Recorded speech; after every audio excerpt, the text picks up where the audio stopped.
नमस्कार, आप देख रहे हैं वीआईपी न्यूज़ और मैं हूं आपके साथ श्वेता मेहता।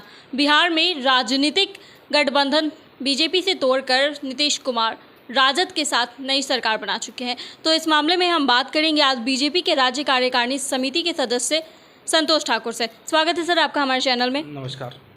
नमस्कार। बिहार में जो अभी राजनीतिक स्थिति है ये बिल्कुल बिहार के हित के लिए नहीं है। बिहार में बिहार की जनता ने नीतीश कुमार जी और भारतीय जनता पार्टी को मैंडेट दिया था बिहार के विकास के लिए, और भारतीय जनता पार्टी के साथ नीतीश कुमार के नेतृत्व में बिहार में सरकार बहुत अच्छे ढंग से चल रही थी। केंद्र सरकार का भरपूर सहयोग मिल रहा था, लेकिन नीतीश कुमार ने अभी 20 माह भी पूर्ण नहीं हुए थे, बिहार की जनता के साथ बहुत बड़ा छलावा किया है, धोखा किया, और इसका परिणाम है कि आज बिहार में हर जगह अपराध की घटनाएं बढ़ गई है, भ्रष्टाचार की घटनाएं बढ़ गई है। राजनीतिक स्थिति बिल्कुल वर्तमान में बिहार की ठीक नहीं है और इन्होंने धोखा दिया है। भाजपा के साथ भी धोखा किया और बिहार की जनता के साथ भी धोखा किया। बिहार की जनता इन्हें माफ़ नहीं करेगी। सर, आप बोल रहे हैं कि नीतीश कुमार जी ने, मुख्यमंत्री जी ने आपके साथ छल किया है, तो ऐसा क्यों किया उन्होंने, क्यों छोड़ा उन्होंने बीजेपी का साथ? पहली बात, निश्चित रूप से उन्होंने छल किया कि बिहार में हमारे लोकप्रिय प्रधानमंत्री आदरणीय श्री नरेंद्र मोदी जी के आह्वान पर संख्या प्राप्त हुई। संख्या के मामले में जदयू कम संख्या 2020 में प्राप्त की और भारतीय जनता पार्टी ने अधिक संख्या लेकर के बिहार विधानसभा में आई।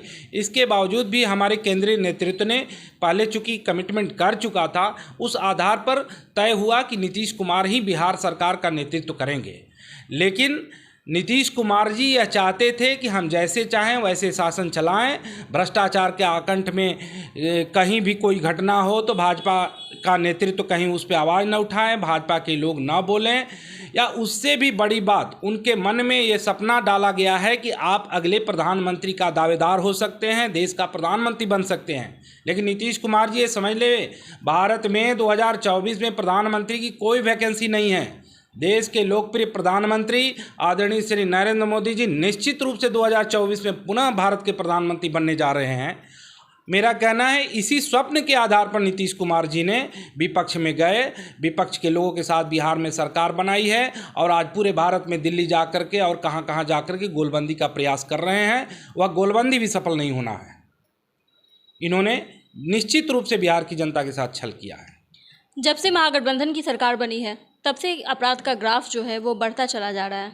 बिल्कुल, निश्चित रूप से इसका कारण है कि अभी बिहार सरकार में जितने मंत्री बने हैं, माननीय मंत्री बने हैं, उसमें 72% आपराधिक चरित्र के व्यक्ति हैं जिन पे कुछ केस है, मुकदमा है। अभी एक कानून मंत्री बनाए गए थे जिनको कुछ ही दिन बाद रिजाइन देना पड़ा। तो अभी ऐसे और कई मंत्री हैं जिन पे आपराधिक केस मुकदमे चल रहे हैं और इन लोगों के द्वारा बिहार के अंदर अपराधी पोषित होते हैं। कई जिलों में अपराधियों के सरगना हैं, वो लोग काफ़ी सक्रिय हो गए हैं। आज के डेट में वे लोग समझ रहे हैं कि हमारी सरकार है और तांडव नृत्य हो रहा है। अभी कल बेगूसराय में तांडव नृत्य हुआ है, आप पूरा बिहार देख रहा है, पूरा देश देख रहा है। सर, अभी मोकामा में उपचुनाव होने वाले हैं। मोकामा विधानसभा में उपचुनाव को लेकर बीजेपी पार्टी क्या सोच रही है? क्या वो वहाँ पे उम्मीदवार उतारेगी? निश्चित रूप से उम्मीदवार उतारेगी और मोकामा में भारतीय जनता पार्टी विजयी भी होगी। नीतीश कुमार जी को पता चल जाएगा। मोकामा के साथ साथ अभी और 2 उपचुनाव होना है, वहाँ भी भारतीय जनता पार्टी विजयी होगी। सर, जिस तरह से 67वीं बीपीएससी में धांधली हुई है उस पर क्या कहेंगे आप? 67वीं बीपीएससी नहीं, यहाँ हर एक विभाग में धांधली की बात आ रही है। अभी और तो और हम लोग तो विपक्ष में माने जाएंगे, लेकिन बिहार सरकार के माननीय कृषि मंत्री हैं सुधाकर सिंह जी, उनका आप लोग लगातार न्यूज में देख रहे हैं, स्पष्ट बोला है कि हम चोरों की सरदार है, पूरे मंत्रालय में चोर भरे पड़े हैं, करप्शन पूरा हर जगह फैला हुआ है। बीपीएससी में भी वही गड़बड़ी हुई है। जिस मामले में कार्तिकेय सिंह, जो पूर्व में मंत्री रह चुके हैं, विधि और कानून मंत्री रह चुके हैं बिहार सरकार में, वो फरार चल रहे हैं और कल राजू सिंह की पेशी हुई है। उन्होंने कहा है कि कार्तिकेय सिंह और होटल पनास के जो मालिक है वो उनके पास आए थे और उन्हें धमकी दी है। निश्चित रूप से कार्तिकेय सिंह के द्वारा धमकी दिया गया। कार्तिकेय सिंह जी अभी मंत्री पद पे थे, उस समय भी राजू सिंह की पत्नी को बार बार धमकाया गया कि आप समझौता कर लो, नहीं तो हत्या कर देंगे, मार देंगे। और आज अभी कार्तिकेय सिंह फरार चल रहे हैं और बिहार की सरकार, बिहार की पुलिस उन्हें गिरफ्तार नहीं कर पा रही है। ये बिहार की पुलिस की निकम्मापन है। क्या लगता है, मोदी जी जो है वो सबसे शक्तिशाली नेता है दुनिया के? बिल्कुल निश्चित रूप से आप मोदी जी, हम क्या, आज गांव के छोटे छोटे लोग, कम पढ़े लिखे लोग समझ रहे हैं कि हमारे देश के लिए गौरव का विषय है कि नरेंद्र मोदी जी जैसा प्रधानमंत्री भारत को मिला है। अभी यूक्रेन और रूस की लड़ाई चल रही थी, वहाँ 20 से 30 हज़ार हमारे भारत के छात्र जो वहाँ पड़े हुए थे, जिनकी दुखद हत्या भी हो जाती, दुखद मौत भी हो जाती, उन लोगों को मोदी जी ने लाया। किस ढंग से लाया पूरा देश जानता है। उस समय दोनों देशों की युद्ध चल रही थी और इसके बावजूद देश के लोकप्रिय प्रधानमंत्री आदरणीय श्री नरेंद्र मोदी जी ने रूस के राष्ट्रपति और वहाँ की सेना से ये बात करके 6 घंटा से ज़्यादा युद्ध को रुकवा दिया और हमारे भारत के लड़के भारतीय झंडा बस में लगा करके और निश्चिंत रूप से आ गए उस देश से, यूक्रेन देश से, लड़ाई के मैदान से। यही नकल पाकिस्तान के छात्रों ने किया, भारत का झंडा लगाया और बोला कि बाबा रे, मोदी के बाबा का नाम है, भारत का झंडा लगाओ तभी यहाँ से निकल पाएंगे, और वे निकल करके आ गए।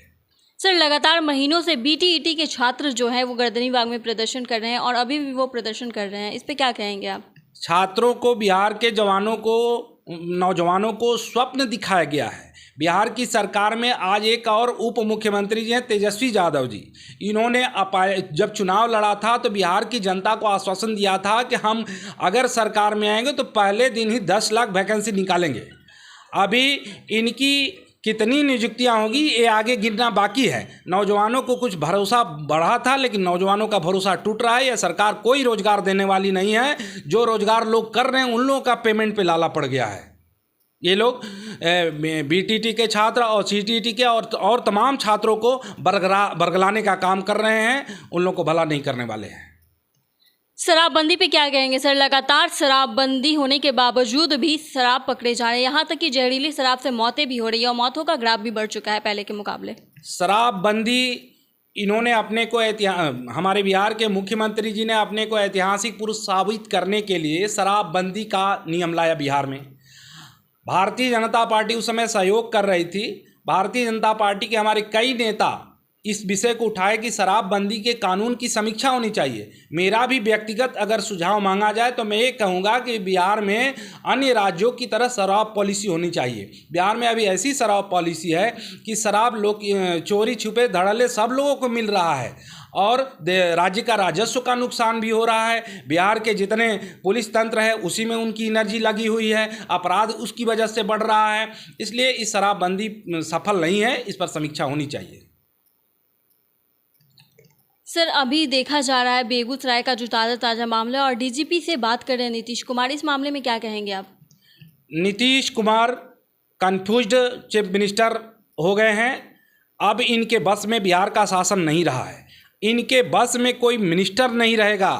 आरजेडी के जितने सहयोगी हैं इनको लग रहा है कि ये लोग सहयोग करेंगे, ये लोग सहयोग नहीं करने वाले हैं। बहुत जल्द इनको हटा करके और आरजेडी के लोग अपनी सरकार बनाना चाहेंगे। इनके नियंत्रण में कोई शासन नहीं है। डीजीपी को बुला रहे हैं, कई बार पहले भी बुलाए हैं, तब भी अपराध नहीं रुक रहा है। बेगूसराय में भयंकर जघन्य घटना कल हुई है और अब तो ऐसा लग रहा है कि कोई भी कहीं बाजार हाट में निकलेगा तो उनकी हत्या हो जाएगी। सब लोग डर रहे हैं बाहर निकलने में। ऐसा माहौल बिहार के अंदर बन गया है ये नीतीश कुमार जी के नेतृत्व में राजद की सरकार में।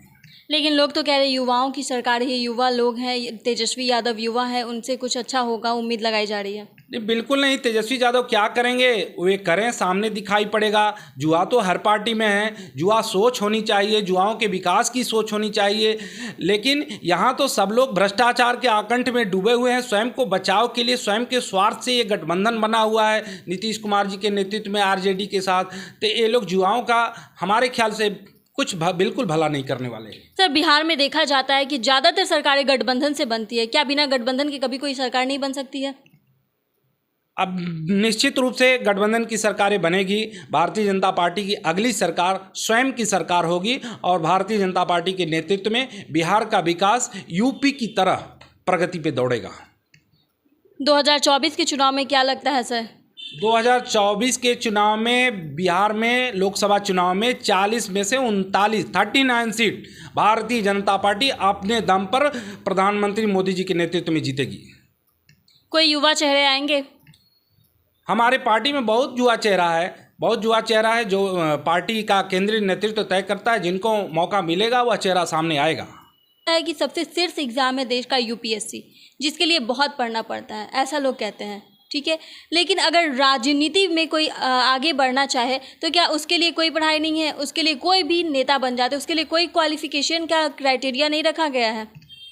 देखिए, लोकतंत्र में तो मत का जिनके पक्ष में मत मिल जाता है वे जीत जाते हैं, लेकिन इसमें भी क्राइटेरिया रखी गई है। हमारी पार्टी भारतीय जनता पार्टी जैसी पार्टी का हर एक कार्यकर्ता राष्ट्रीय स्वयंसेवक संघ जैसे विश्वविद्यालय से पढ़ करके अनुभव प्राप्त करके देश सेवा के रास्ते में आता है। तो उस डिग्री से कहीं ये ज़्यादा डिग्री ये इम्पोर्टेंट है और यह आचरण सभी पार्टियों को बनाना चाहिए। आपका सवाल बिल्कुल सही है, अनुभव हासिल करके देश सेवा के प्रति समर्पित होकर के आना चाहिए। बहुत बहुत धन्यवाद सर आपका। जी धन्यवाद। आज हिंदी दिवस है। समस्त देशवासियों, सभी प्रदेशवासियों को हिंदी दिवस के शुभ अवसर पर आप सभी को बहुत बहुत बधाई। तो ये थे हमारे साथ बिहार की भाजपा की राज्य कार्यकारिणी समिति के सदस्य संतोष ठाकुर। इनका कहना है कि नीतीश कुमार से अब सरकार नहीं चलने वाली है और राजद सरकार को टेक ओवर करेगी। इसी तरह तमाम खबरों में बने रहने के लिए देखते रहिए VIP न्यूज़। मैं श्वेता मेहता, धन्यवाद।